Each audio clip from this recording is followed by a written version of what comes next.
Hello guys, ako ay magluluto ng binagoong pork liempo. Ayan siya guys. Nilagay ko lang siya sa kawali, hindi ko dinagdagan ng mantika. Hayaan lang siya guys na magmantika sa kanyang, maluto siya sa kanyang sariling mantika. Ano ba yun? Ano kikita nyo guys, hindi ko na pinutol yung buto. Ni-slice ko yung liempo ng maliliit, ng ganyan. So, ayan, lumalabas na yung kanyang mantika guys. At medyo brown na siya. So, pwede nang isit aside.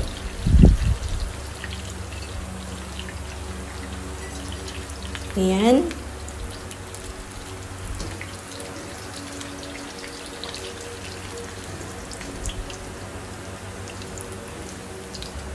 So, hinugasan ko yung kawali at naglagay ako ng ibang mantika.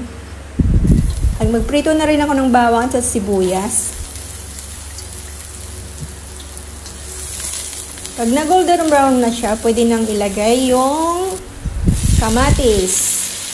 Ayan. Gisa-gisa lang ng konti guys.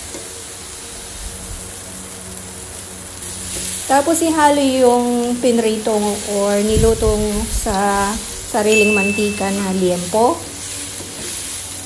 Ayan, halo-haloin lang guys. Saka lagyan ng 2 kutsarita na alamang at saka tubig.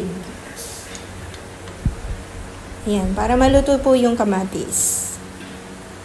Tapos takpan at lutuin ng konti. Ayan, okay na siya guys. So, pag medyo luto na yung kamatis,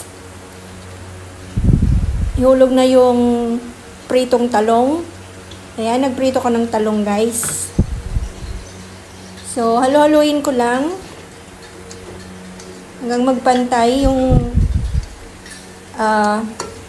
alamang sa talong. At saka lagyan ko ng daon ng sibuyas. Ayan, ganyan lang siya guys.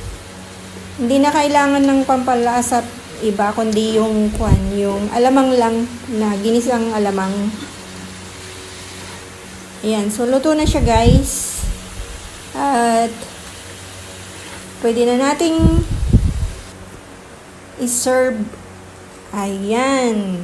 Mabango siya guys at masarap talaga. Try nyo. Thank you for watching. Please don't forget to subscribe, like, and share. I love you guys. Bye. See you next time.